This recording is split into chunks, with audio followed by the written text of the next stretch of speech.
The text from Mom arrived at 9 a.m. on a Saturday. Charity gala tonight. Grand Meridian Hotel. Need help with coat check. Be there at 5 p.m. Don't be late. Not an invitation. A summons for labor. I stared at the message while sitting in my office at the California Education Excellence Foundation, the $2.1 billion organization I'd built from nothing over the past 8 years. My office had floor-to-ceiling windows overlooking downtown Los Angeles. My desk held 3 awards from the past month alone. And my mother wanted me to check coats. My assistant Jennifer knocked. Director Chin? The governor's office called. He wants to confirm your attendance at tonight's gala. I looked up. Which gala? The education fundraiser at the Grand Meridian. He's giving the keynote. Wants to personally thank you for the Foundation's partnership on the literacy initiative. Of course. Mom's charity gala was the same event where Governor Martinez was announcing our joint $500 million literacy program. The program I'd spent 6 months designing. The program that would provide books and tutoring to 200,000 underserved children across California. Tell the governor's office I'll be there, I said. Jennifer hesitated. Are you okay? You look troubled. Just family stuff. Anything I can help with? Not unless you want to check coats at a charity gala. She laughed, thinking I was joking. I wasn't. I was born Amy Chin, second daughter to Richard and Susan Chin. My older sister Michelle was everything they wanted. Obedient, conventional, married to a dentist at 24, producing grandchildren on schedule. I was everything they feared. Opinionated, ambitious, unmarried at 36, childless by choice. Mom introduced Michelle as my successful daughter.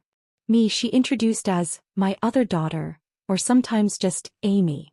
The pattern started early. Michelle got piano lessons. I got told that one child in lessons was enough. Michelle got a car for her 16th birthday. I got a lecture about earning my own money.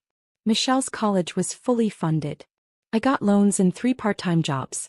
You're so independent, Mom would say, like it was a character trait instead of abandonment. When I graduated from Stanford with a degree in public policy, Dad's response was, "That's nice. Michelle just had her second baby." When I got my master's in education administration from Harvard, Mom said, "How much debt do you have now?" Michelle's husband just bought her a new house. When I became the youngest director in California's Department of Education at 28, they asked if I got health insurance. When I left to start the California Education Excellence Foundation with a $50 million grant from a tech billionaire, Mom said, "Nonprofits don't make real money. When are you going to get a stable job?" The foundation grew. Year 1, $50 million budget. Year 2, $200 million. Year 3, $500 million. Last year, $2.1 billion in managed assets and programs. We funded 3,000 schools. Trained 15,000 teachers. Provided scholarships to 50,000 students. Built literacy programs in 200 districts. Our work had been featured in the New York Times, Wall Street Journal, and Education Weekly. Governor Martinez called me personally to consult on education policy. The U.S. Secretary of Education had me on speed dial. I'd been named one of Forbes' 30 under 30 in education, then 40 under 40 nonprofit leaders. My mother's response to all of this, "That's nice. Michelle's oldest just made honor roll." Mom's charity work was her identity. She sat on the board of the Women's Philanthropic Society of Greater Los Angeles, a group of wealthy women who threw galas, took photos, and donated just enough money to get their names on plaques. Her proudest achievement was being named Volunteer of the Year, 3 years running. Never mind that her volunteering consisted of planning parties and making phone calls. Never mind that the actual work, grant writing, program development, impact assessment, was done by paid staff she never acknowledged. Mom lived for the galas. The dresses. The photos in the society pages. The validation from other wealthy women. Michelle was her perfect accessory. Beautiful. Married. Appropriately humble about her dentist husband's success. I was the embarrassment. Unmarried. Too educated. Too accomplished in ways that made Mom uncomfortable. "You intimidate people," she told me once. "You should be more like Michelle. Men don't like women who are too successful." "I'm not trying to attract men who are intimidated by success," I'd replied. "That's why you're alone." I wasn't alone. I was selective. There's a difference. The text came with 3 follow-ups. Wear something appropriate. Nothing too flashy. We need someone reliable at coat check. You're good at that kind of work. Governor Martinez will be there. Don't embarrass the family. I almost didn't go. Almost sent a polite refusal and let Mom scramble. But Governor Martinez was counting on me being there. We'd planned the announcement together. The literacy initiative was my project. My design, my implementation strategy, my team's work. I arrived at the Grand Meridian at 4:45 p.m. Early because years of family training had taught me that being late gave them ammunition. The ballroom was spectacular. Crystal chandeliers. Tables set with gold-rimmed china. A stage with professional lighting and the state seal. Mom was near the entrance directing staff like a general commanding troops. She saw me and frowned. You're early. You said 5. I meant arrive at 5 to start working. Setup was at 4. She thrust a black apron at me. Coat check is through those doors. Jane will show you what to do. Mom, I need to talk to you about tonight. Not now. I'm busy. Just do your job and try not to draw attention to yourself. Very important people are coming. She walked away before I could respond. I stood there holding the apron. Looked at it. Looked at the ballroom where Governor Martinez would be announcing MY program in 3 hours. Then I did something I'd never done before. I walked to the coat check room, put on the apron, and decided to watch this play out. Jane was a sweet older woman who actually worked for the hotel. You're Amy, she asked. Your mother said you'd help out. That's me. Have you done coat check before? First time. He showed me the system. Text. Hires. Organized rows. Simple work. Guests started arriving at 6. I checked coats, smiled politely and listened to conversations. Susan Chin outdid herself this year. Did you see the centerpieces? Gorgeous. I heard the governor is coming. Susan must have incredible connections. Michelle arrived at 6:30 with her husband Doug. She saw me behind the counter and did a double take. Amy? What are you doing here? Checking coats. Mom has you working the gala? Apparently I'm good at this kind of work. Doug handed me his coat. Looked uncomfortable. That's nice of you to help. Michelle leaned in. Are you okay? This is kind of embarrassing. For who? For you. Everyone can see you working like staff. I am staff tonight. Mom's orders. She looked like she wanted to say something else but settled for, well, try to stay out of sight. Important people are here. They walked away. More guests arrived. Society women in designer gowns. Their husbands in custom tuxedos. Everyone eager to be seen. I recognized several faces. A tech CEO whose company donated $10 million to my foundation. A state senator who'd co-sponsored education bills I'd drafted. A university president who sat on my advisory board. None of them recognized me. Not in a black apron behind a coat check counter. At 7:15 Mom appeared. How's it going? Fine. Good. Stay here during dinner. Someone needs to watch the coats. I'll have staff bring you a plate. Mom. Amy, please. Don't make this difficult. Just do what I asked. She looked at me critically. And you might want to fix your hair. You look sloppy. My hair was in a professional bun. The same style I'd worn to meetings with the governor, the U.S. Secretary of Education, and the board of directors of my $2.1 billion foundation. But to my mother it was sloppy. She left. I stayed. At 7:30 I heard the MC welcome everyone to dinner.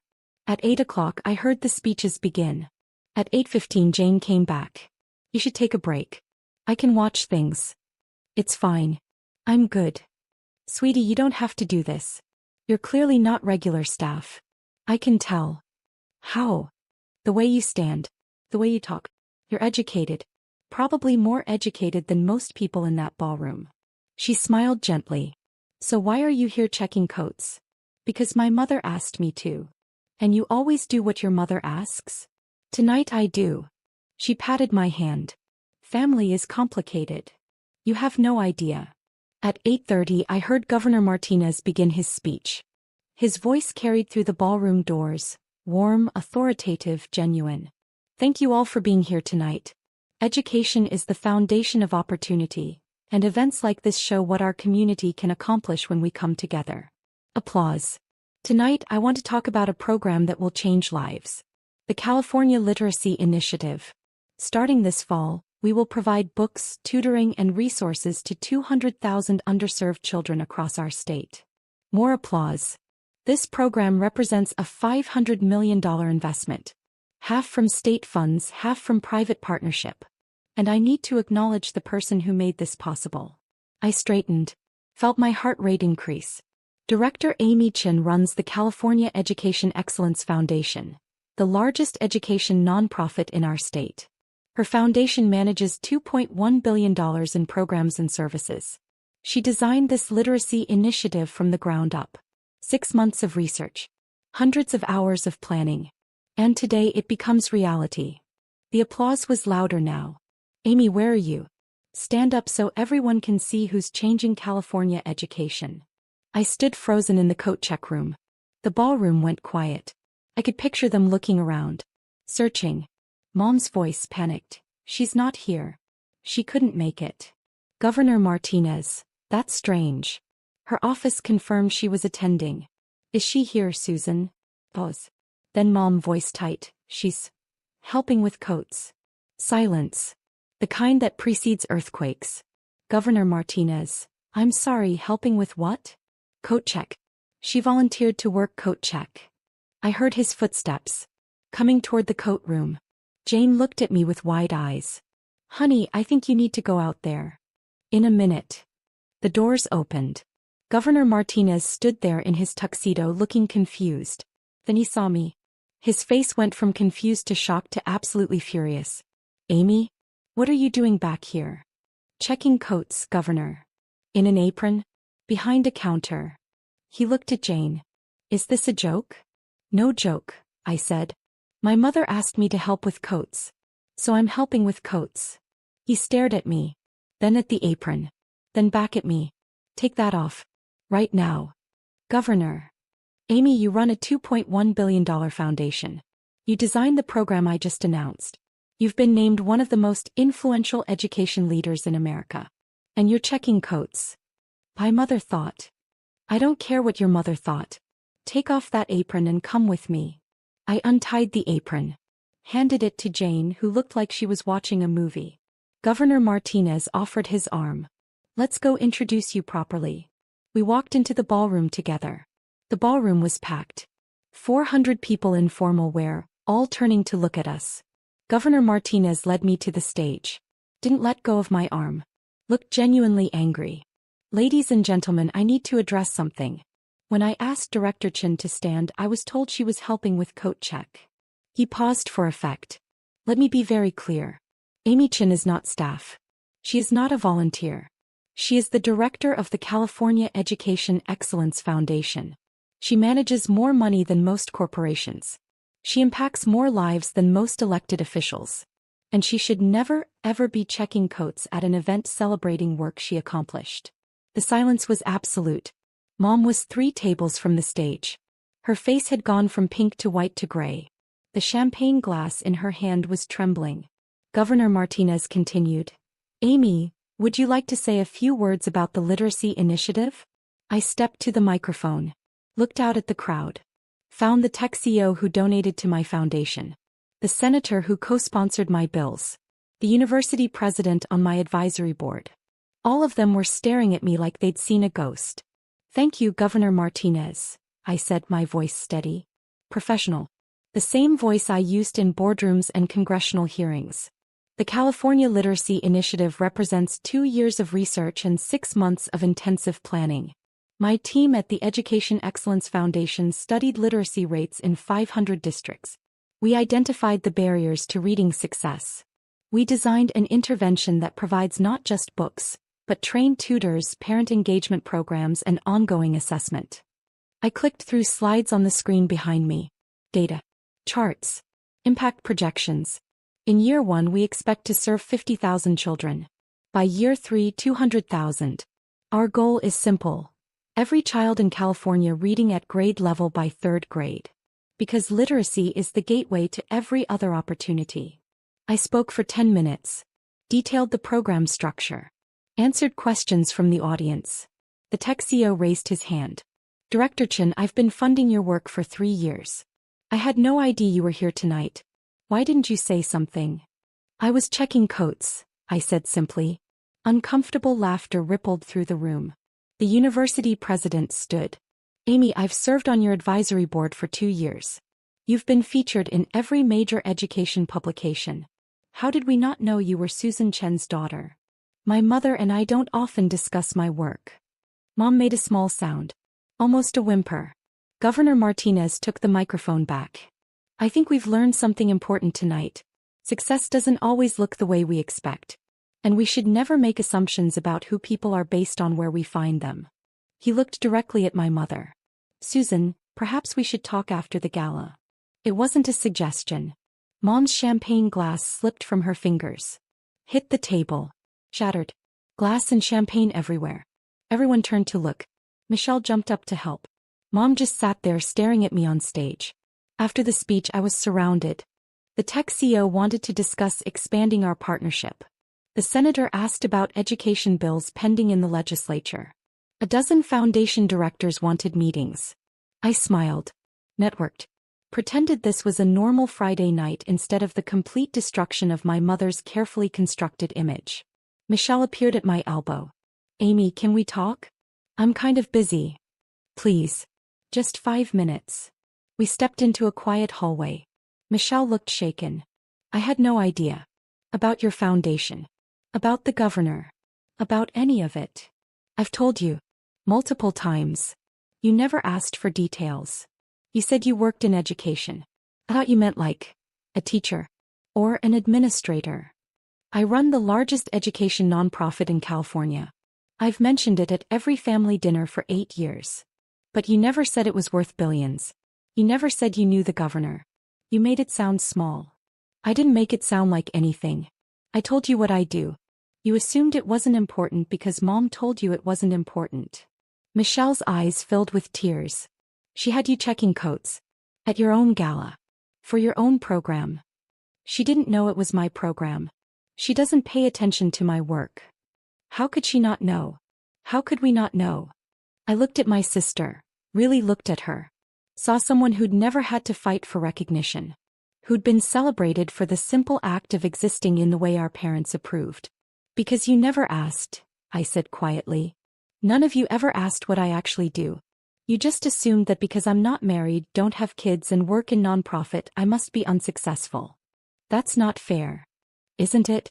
When was the last time you asked about my work? She opened her mouth. Closed it. Couldn't answer. That's what I thought. I want to know now. Why? Because the governor validated me? Because important people recognized me? Would you care if I was still in that coat room? That's not. Michelle, I love you. But you've spent our entire lives being the daughter they wanted while I was the daughter they tolerated. Tonight doesn't change that. It just made it visible. I walked away before she could respond. Mom found me near the bar. Her makeup was smudged. Her hands shaking. We need to talk. Do we? Amy, please. Not here. You made me check coats here. In front of 400 people. I think here is exactly the right place. Her voice dropped to a desperate whisper. I didn't know. About your foundation. About the governor. You never told me. I told you 8 years ago when I started the foundation. I told you every year when our annual report came out. I told you when Forbes named me to their 30 under 30 foot list. I told you when we hit our first billion in managed assets. Kept my voice even. Professional. You said it was nice and changed the subject to Michelle's children. You could have insisted I pay attention. I'm your daughter. I shouldn't have to insist you care about my life. I do care. You had me checking coats, Mom. At a gala celebrating my work. My program. My achievement. And you put me in an apron and told me not to embarrass you. Her face crumpled. I thought you were just helping out. I didn't know. You didn't know because you never asked. In 8 years you've never once asked for details about my work. Never visited my office. Never attended a foundation event. Never read an article about what we do. You're so private about everything. I'm private because every time I tried to share, you compared me to Michelle and found me wanting. So I stopped sharing. Dad appeared. He'd been watching from across the room. Amy, your mother made a mistake. Don't embarrass her further. Embarrass her? Dad, she had me checking coats while the governor was praising my work. She introduced me to people as my other daughter, while I run a $2.1 billion organization. She told me not to draw attention to myself at an event honoring my accomplishments. You could have spoken up. I did speak up. For 8 years. And you ignored me. Both of you. I took a breath. Steadied myself. But tonight 400 people learned exactly who I am. Not who you wanted me to be. Who I actually am. Mom was crying now. Full heaving sobs. People were watching. Whispering. I need to leave, I said. Amy, wait. No. I'm done waiting. I've waited 8 years for you to see me. To value me. To be proud of me. I looked at both of them. But tonight I realized something. I don't need you to be proud. I have a foundation that serves 3,000 schools. I have a team of 200 people who respect my leadership. I have a governor who calls me for advice. That's enough. I walked away. Left them standing there. Left the gala. Left the family that never saw me as anything more than the other daughter. The story hit the society pages Sunday morning. Education director checking coats at her own gala. A family drama unfolds. The article was brutal. Detailed the evening. Quoted witnesses. Included a photo of me in the apron next to a photo of me on stage with Governor Martinez. The contrast was devastating. By Monday morning my phone was ringing constantly. News outlets wanted interviews. Education journals wanted statements. The foundation's board of directors wanted to understand what happened. I ignored most of them. Called a staff meeting instead. Some of you may have seen the coverage from Friday's gala, I said to my team. I want you to hear the truth from me. My family didn't know what I do. They asked me to work coat check at an event celebrating our literacy initiative. The governor recognized me and corrected the situation. My deputy director, Sarah, raised her hand. Are you okay? Honestly, I'm relieved. I've been hiding who I am from my family because they made it clear they weren't interested. Now everyone knows. The hiding is over. What do you need from us? Asked Marcus, my communications director. Nothing. Keep doing the incredible work you do. This is a personal matter. It doesn't reflect on the foundation. Boss, Sarah said gently. It kind of does. You're the face of this organization. If people think your family doesn't respect you, then people will be seeing the truth. My family's opinion doesn't define my value. Our work does. The team applauded. After the meeting, Governor Martinez called. Amy, I owe you an apology. For what? For putting you on the spot Friday night. I was angry when I saw you in that coat room. I should have handled it more privately. You did exactly what needed to be done. My mother needed to see publicly what she refused to see privately. She called my office. 3 times. Wants me to issue a statement saying it was a misunderstanding. Was it a misunderstanding? No. She admitted she asked you to check coats. Said she didn't realize how successful you were. Tell her there's no statement coming. The truth is the truth. He was quiet for a moment. You know, I've worked with hundreds of nonprofit directors. Most of them desperate for recognition. For credit. You're the opposite. You do the work and don't care who knows. I care. I just don't need the validation from people who don't value me. Your parents. My sister. Anyone who judges success by conventional metrics instead of actual impact. Well, for what it's worth, you have my respect. And my support. Whatever you need for the foundation. Thank you, Governor. After we hung up, I sat in my office. Looked at the wall of awards. The photos with dignitaries and donors. The framed articles about our programs. None of it mattered to my family until it embarrassed them. And somehow that was freeing. Michelle showed up at my office Tuesday afternoon. Security called. Director Chin, you have a visitor. Michelle Chin. Says she's your sister. Send her up. Michelle looked nervous. Out of place in her suburban mom outfit among my staff in business attire. This is impressive, she said, looking around. Your office. Your staff. Everything. Thank you. Can we talk? We went into my private office. I didn't offer her a seat. Didn't offer coffee. Just waited. I've been reading about your work, she said. All weekend. The articles. The awards. The programs you've built. Okay. Amy, why didn't you tell us? Really tell us. I did tell you. You didn't listen. But you could have made us listen. Could have shown us articles. Brought us to events. Michelle, I sent you our annual reports. Every year. Did you read them? Silence. I invited you to our 5-year anniversary gala. You said you had a PTA meeting. I don't remember that. I do. Because it was the last time I invited you to anything. She sat down without invitation. Mom is devastated. Good. Amy. Michelle, Mom had me checking coats at my own gala. While the governor was praising work I'd done. She told me not to embarrass her in front of important people who were there because of me. What response do you expect? She didn't know. Because she didn't ask. For 8 years. Neither did you. Neither did Dad. I took a breath. I'm not angry. I'm just done. Done with what? Done trying to be someone you value. Done shrinking myself to make you comfortable. Done pretending that your approval matters. Michelle's eyes filled with tears. We're family. No. We're related. Family shows up. Family pays attention. Family celebrates your success instead of ignoring it until it embarrasses them. I want to fix this. Why? Because you're embarrassed?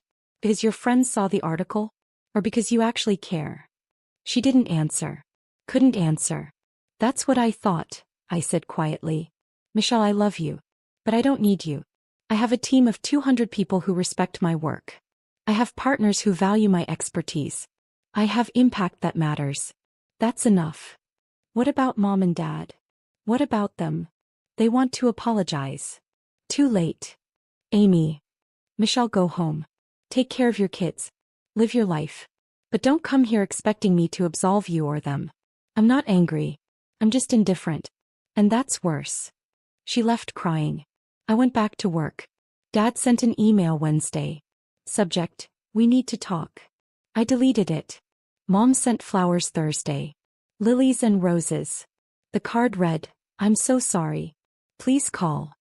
I sent them to a children's hospital with a note. From the California Education Excellence Foundation. Friday they showed up at my office. Security called. Your parents are here. They don't have an appointment. Tell them I'm unavailable. They're insisting it's important. I sighed. Went to the lobby. They looked small. Diminished. Dad in his weekend casual clothes. Mom without her usual armor of designer outfits and perfect makeup. We need to talk, Dad said. I'm busy.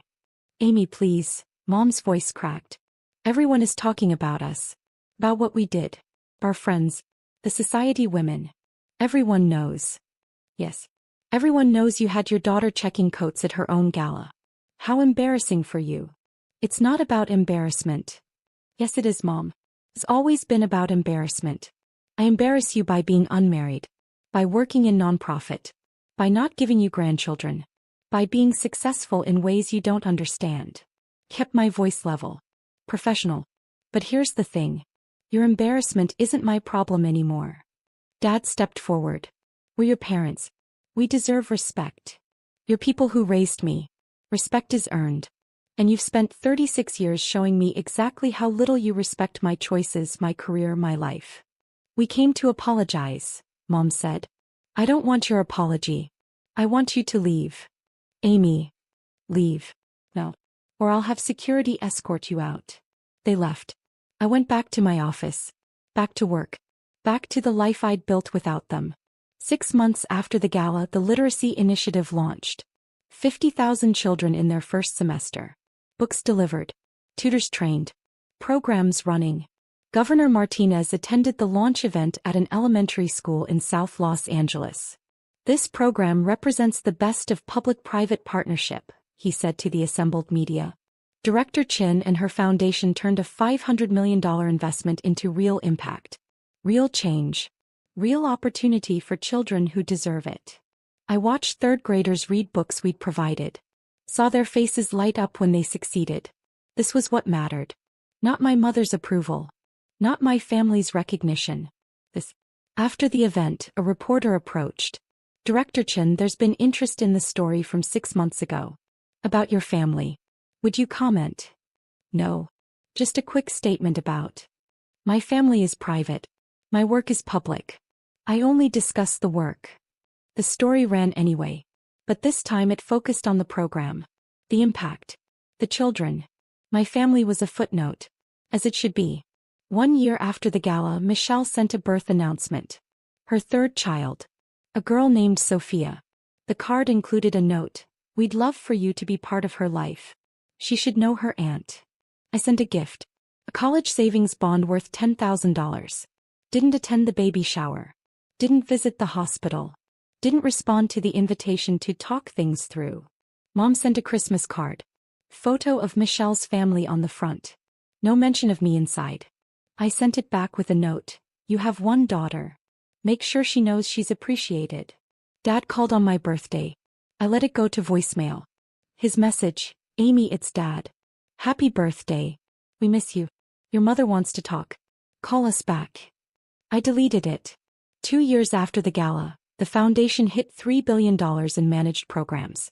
Forbes named me one of the most powerful women in nonprofit leadership. The article detailed my work, my impact, my vision for education reform. It mentioned my family once. Chin prefers to keep her personal life private, focusing instead on the work that has transformed California's education landscape. Perfect. 3 years after the gala that changed everything, I testified before Congress on education funding. My testimony was carried on C-SPAN. The New York Times quoted my recommendations. The Secretary of Education called afterward to discuss implementation. I was having dinner with my team when my phone buzzed. A text from an unknown number. This is Michelle. I saw you on C-SPAN. I'm proud of you. I stared at it for a long moment. Sarah noticed. Everything okay? Just family stuff. The family that didn't recognize you? The same. What do you want to do? I deleted the text. Put my phone away. Nothing. I want to do nothing. Because they don't get to be proud now. They didn't earn that right. That's cold. That's honest. Marcus raised his glass. To Director Chin. Who built an empire without family support. Which makes it even more impressive. To Amy, the team echoed. We toasted. Laughed. Celebrated another successful quarter, another program launch, another year of impact. Later Sarah pulled me aside. Do you ever regret it? Cutting them off. No. Because I learned something important. You can't force people to see you. You can't make them value you. You can only build a life where their opinion doesn't matter. And you did. I did. That night I went home to my house in Pasadena. 3 bedrooms. An office with a view. Bookshelves full of education research and policy analysis. No photos of my family. Just photos with my team, with Governor Martinez, with the teachers and students whose lives our programs touched. This was family. The people who chose me. Who valued me. Who showed up. My phone buzzed. Another text from Michelle. Can we talk? Please. I blocked the number. Poured a glass of wine. Sat on my balcony overlooking the city. And felt absolutely nothing about the family who'd spent years making me feel invisible. Because the truth was simple. They'd had their chance. Thousands of chances. 36 years of chances. And they'd chosen consistently to see me as less than I was. So I'd built a life where their vision didn't matter. Where my work spoke louder than their dismissal. Where my impact overshadowed their indifference. I was Director Amy Chin. Leader of a $3 billion foundation. Advisor to governors and secretaries. Voice for educational equity. Changemaker for hundreds of thousands of children. And if my mother wanted to remember me as the daughter who checked coats, let her. The rest of the world knew the truth. And the rest of the world was all that mattered now. 5 years after the gala, I received an award from the President of the United States. The National Medal for Education Achievement. Given to civilians who make extraordinary contributions to American education. I was 39 years old. The ceremony was at the White House. I brought my team. My board of directors. Governor Martinez. Sarah. Marcus. Jennifer. The people who'd built the foundation with me. Michelle sent a message through LinkedIn. Congratulations. We'd love to attend the ceremony. I didn't respond. Mom sent a letter to my office. I've been following your career. I'm so proud. Can we reconcile? I filed it. Didn't respond. At the White House, the president placed the medal around my neck. Director Chin has transformed education in America, she said. Her foundation serves over 1 million students annually. Her programs have been replicated in 43 states. Her vision for educational equity is reshaping how we think about opportunity. She represents the best of American innovation and compassion. The room applauded. Cameras flashed. I shook the president's hand. And somewhere in California my mother was probably watching.